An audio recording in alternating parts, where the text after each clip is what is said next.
Tahıl mı, balık mı? Kara ve deniz güçlerinin jeopolitik evrimi. Tarihin en önemli çelişkisi toprağa bağlı yaşam biçimiyle denize açılan yaşam biçimi arasında ortaya çıkmıştır. Geçenlerde okuduğum ilk baskısı 2017 yılında yapılan Amerikalı antropolog James C. Scott'ın Tahıla Karşı Against the Grain adlı kitap, insanlık tarihinin en önemli dönüm noktalarından biri olan tarım devrimi ve ilk yerleşik devletlerin ortaya çıkışını yeniden değerlendiriyor. Yani avcı toplayıcı insanın yerleşik hayata geçtikten sonra devletin ve kurumsallaşmanın nasıl ortaya çıktığını izah ediyor. Scott, avcı toplayıcı göçebelikten yerleşik topluma geçmenin dönüm noktası olan tahıl üretiminin Mezopotamya başta olmak üzere ilk uygarlıkların gelişimindeki rolünü öncelikle otoritenin güçlenmesi için araç olduğu değerlendirmesini yapıyor. Böylece devletlerin vergi toplama, nüfusu denetleme ve merkezi otorite kurma kapasitesindeki rolünü inceliyor. Scott, tahılın gıda güvenliği ve ticarette yerini almasının halklara değil, devlete fayda sağladığını iddia ediyor. Geleneksel görüşte insanların tarıma geçerek daha güvenli, daha zengin ve daha gelişmiş bir uygarlık kurma iddiasının aksine Scott, avcı, toplayıcı yaşamın birçok açıdan daha sağlıklı ve daha esnek olduğunu savunuyor. Ona göre tahıl tarımı özellikle devletlerin ortaya çıkmasını kolaylaştırdı. Çünkü buğday, arpa ve pirinç gibi tahıllar ölçülebilir, depolanabilir ve vergilendirilebilir ürünlerdi. İlk devletler büyük ölçüde vergi toplamak, iş gücünü denetlemek, ordu kurmak ve nüfusu kontrol etmek amacıyla tahıl üretimine dayandı. Neticede Scott'ın tezi yerine günümüze tahıl üreten kıta devleti pratiğiyle gelindi. Ancak gücünü tahıldan alan kıta devletinin karşısına zaman içinde gücünü denizden ve balıktan alan deniz devleti çıktı. Kıta ve deniz mücadelesi. Scott, avcı toplayıcı ile yerleşik tahıl devleti arasındaki çelişkiye dikkat çekse de tarihin en önemli çelişkisi toprağa bağlı yaşam biçimi ile denize açılan yaşam biçimi arasında ortaya çıkmıştır. Başka bir ifadeyle insanlık tarihi kara güçleri ile deniz güçleri arasındaki uzun ve kesintisiz rekabetin tarihidir. Bu rekabet askeri veya ekonomik olduğu kadar insanın mekanla kurduğu ilişkinin de tarihidir. Günümüz jeopolitik mücadelesine baktığımızda kıtayla denizin ya da tahılla balığın ilişkisinin yansımalarını görüyoruz. İnsanlık tarihinin jeopolitik süreci çoğu zaman tarım devrimi, devletlerin doğuşu ve imparatorlukların yükselişi üzerinden anlatılır. Kara, sınırları belirlenmiş, ölçülebilir ve denetlenebilir bir alan sunar. Karada savunmayı kolaylaştırmak için doğal sınırlara erişmek hedeftir. Akarsu, dağlar, tepeler ve deniz kıyısına erişim ile en azından savunmanın bir yakası emniyete alınır. Denize erişen kıta devleti yeni bir meydan okumayla karşılaşır. Deniz, sürekli hareket halinde olan, sınırları değişken, kontrol edilmesi zor bir dünyanın temsilcisidir. Karadaki doğa hareketlerine göre deniz çok daha düzensiz ve tahmini zor doğa dinamiklerine bağımlıdır. Bu nedenle kara gücü düzen, hiyerarşi ve merkeziyetçilik üretirken deniz gücü hareketlilik, ticaret ve dışarı ile etkileşim üretmiştir. Sümerlerin tahıl ambarları etrafında şekillenen devlet düzeniyle Fenikelilerin limanlar ve gemiler üzerinden kurduğu ticaret ağları arasında ortaya çıkan farklılık bugün de devam etmektedir. Küresel tedarik zincirlerinden deniz dibi enerji kaynaklarına, balıkçılıktan deniz yetki alanlarından mavi vatana kadar uzanan güncel tartışmaların kökleri aslında 5000 yıl öncesine uzanmaktadır. Bu nedenle jeopolitiği anlamak için yalnızca devletlerin sınırlarına değil, o devletleri doğuran ekonomik ve coğrafi koşullara da bakmak gerekir. Sümerler ve tahılın kontrolü. Tarihte ilk büyük devlet organizasyonları Mezopotamya'da ortaya çıktı. en parlak dönemini M.Ö. 3500 ila 2000 arasında yaşayan Sümerler yalnızca şehir devletleri yani Uruk, Ur, Lagas, Kiş gibi kurmadılar. Aynı zamanda merkezi yönetimin, bürokrasinin ve kayıt sistemlerinin temellerini attılar. Bu gelişmenin merkezinde ise tahıl bulunuyordu. Sümerler tahılı kontrol eden ilk uygarlık oldu. Türkiye'nin yetiştirdiği en önemli Sümerologlardan merhume Muazzez İlmiye Çık'a göre Sümerler yazıyı geliştiren, şehir devletleri kuran ve hukuk, eğitim, edebiyat ile devlet yönetimi alanlarında insanlık tarihinin temellerini atan ilk büyük uygarlıklardan biridir. James C. Scott'ın kitabında dikkat çektiği gibi tahıl sıradan bir tarım ürünü değildir. Tahıl ölçülebilir, depolanabilir, taşınabilir ve vergilendirilebilir bir üründür. Devletlerin ortaya çıkması açısından bu özellikler son derece kritiktir. Çünkü devlet ancak sayabildiği ve vergilendirebildiği nüfus üzerinde kalıcı egemenlik kurabilir. Ona göre tahıl üretimi insan topluluklarını belirli bölgelerde yaşamaya zorladı. Böylece insanlar hareket eden avcı, toplayıcı gruplar olmaktan çıkarak devletin denetleyebildiği yerleşik nüfuslara dönüştüler. Bu dönüşüm yalnızca ekonomik değil, aynı zamanda siyasiydi. Devlet ilk kez insanları düzenli olarak kayıt altına alma, vergi toplama ve zorunlu iş gücü sağlama ve gerektiğinde ordu kurma imkanına kavuşmuştu. Scott'a göre Sümerler'de yazının ortaya çıkışı da bu ihtiyaçla ilişkiliydi. Çivi yazısının ilk örnekleri destan yazmak veya felsefe öğretmek için değil, tahıl stoklarını, işçi sayılarını ve vergi kayıtlarını takip etmek için geliştirilmişti. Yazı böylece kültürel bir araç olmadan önce bürokratik bir araç olmuştu. Ambarlar ise bu sistemin stratejik merkezleriydi. Çünkü tahıl yalnızca ekonomik değer üretmez. Aynı zamanda siyasi güç üretir. Ambarları kontrol eden yönetici sınıf, toplumun yaşam kaynaklarını da kontrol eder. Bu nedenle Sümer tipi devlet esas olarak tahıl etrafında şekillenen bir kontrol ve denetim mekanizmasıdır.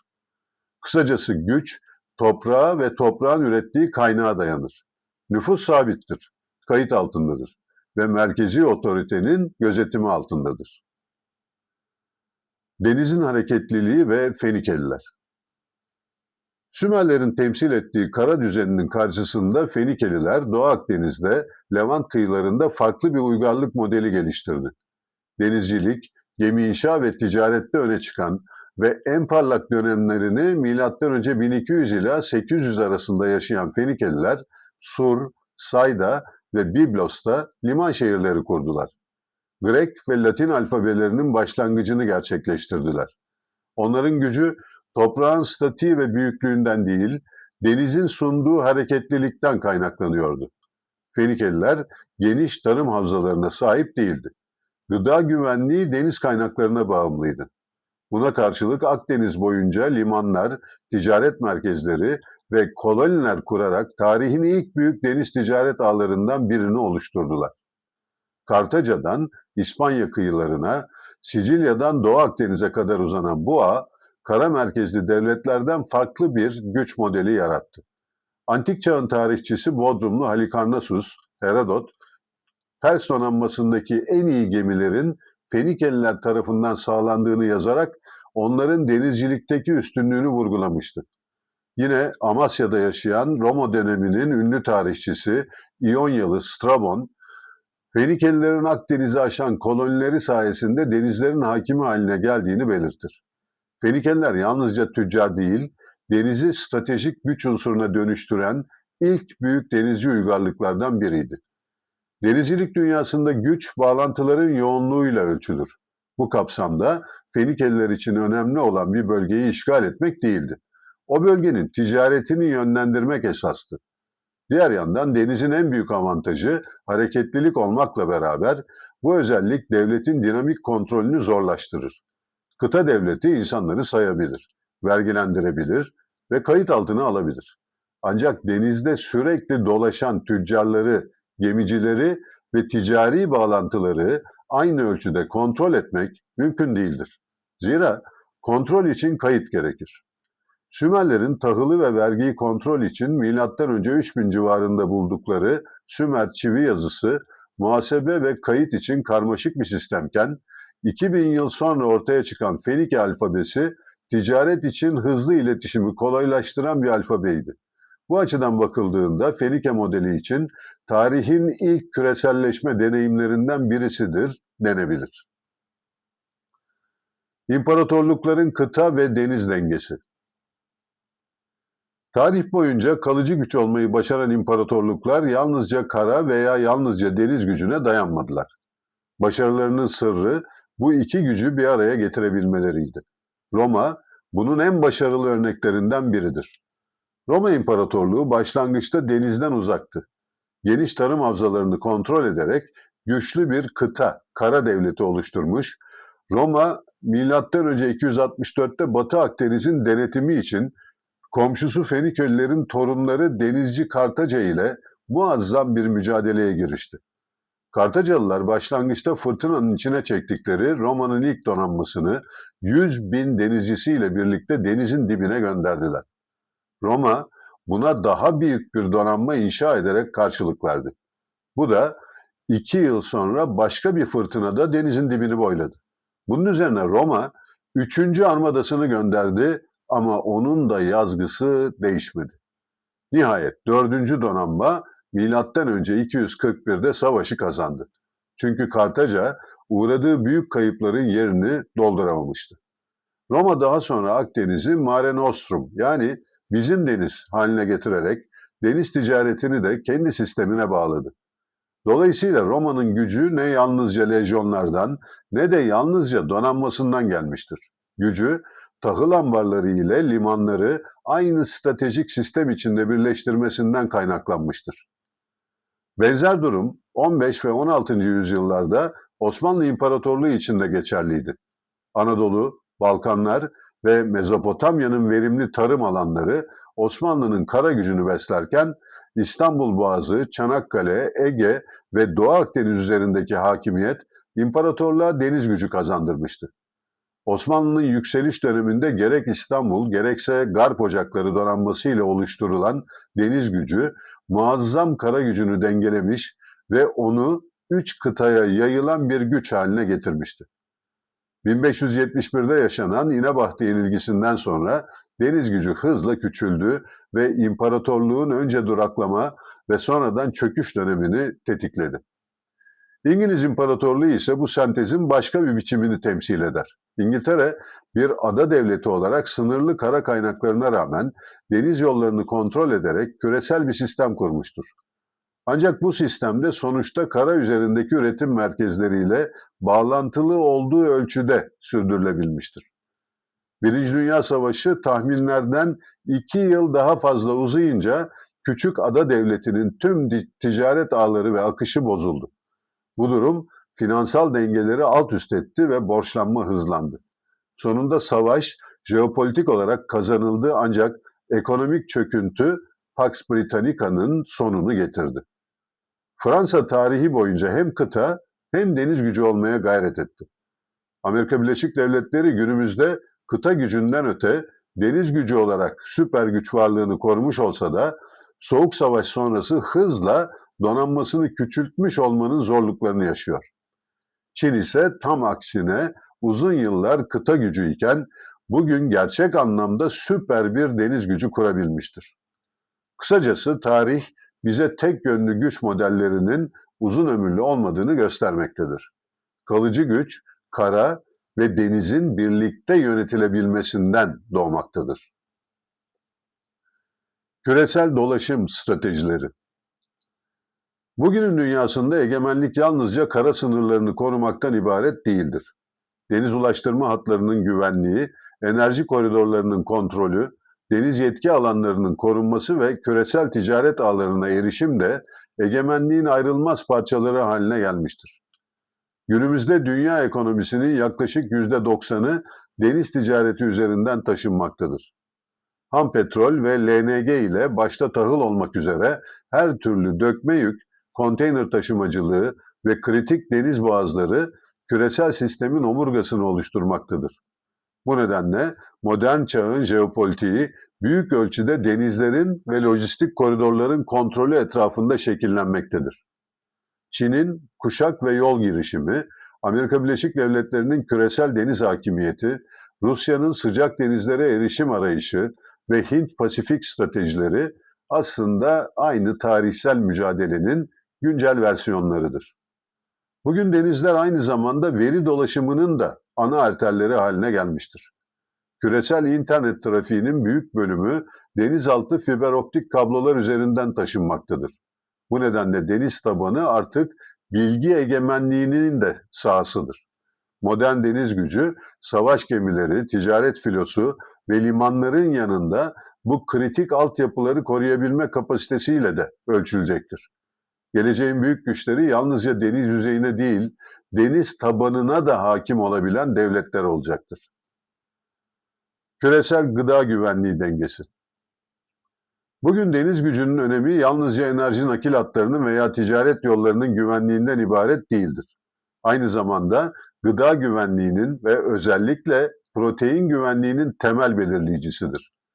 Dünya nüfusunun yaklaşık 8,2 milyara ulaştığı günümüzde Birleşmiş Milletler Gıda ve Tarım Örgütü'ne göre küresel kalori tüketiminin yaklaşık %45'i doğrudan tahıl ürünlerinden sağlanmaktadır. Buğday, pirinç ve mısır insanlığın temel beslenme omurgasını oluşturmaktadır. Ancak bu tahılın önemli bir bölümü üretildiği ülkelerde tüketilmemekte, okyanuslar ve denizler üzerinden taşınarak küresel pazarlara ulaşmaktadır. Dünya ticaretindeki tahıl sevkiyatlarının yaklaşık %90'ı deniz yoluyla yapılmaktadır. Benzer şekilde tarımın vazgeçilmez parçası gübrenin kendisi ve ham maddesi de denizler üzerinden sevk edilmektedir. Örneğin dünya gübre ihtiyacının 1/3'ü Hürmüz Boğazı'ndan geçmektedir. Amerika Birleşik Devletleri ve İsrail'in İran'a saldırısı sonrası Hürmüz Boğazı'nın kapanması sonucunda önümüzdeki dönemde ciddi bir gübre açığı ve özellikle Afrika'da kıtlık bekleniyor. Benzer şekilde küresel protein güvenliğinin önemli bir unsuru olan balık ve su ürünleri tüketimi de hızla artmaktadır. Bugün dünya nüfusunun yaklaşık 3 milyarı günlük hayvansal protein ihtiyacının en az %20'sini denizlerden sağlamaktadır. Bu nedenle deniz yollarının kesintiye uğraması yalnızca ekonomik kriz değil, aynı zamanda doğrudan gıda ve protein krizidir. Karadeniz Tahıl Koridoru'nun Rusya-Ukrayna savaşı sırasında dünya piyasalarında yarattığı dalgalanma bunun en güncel örneğidir. Deniz ticaret filosu bu nedenle yalnızca ekonomik bir araç değil, ulusal güvenliğin, gıda arzının ve toplumsal istikrarın da stratejik teminatıdır.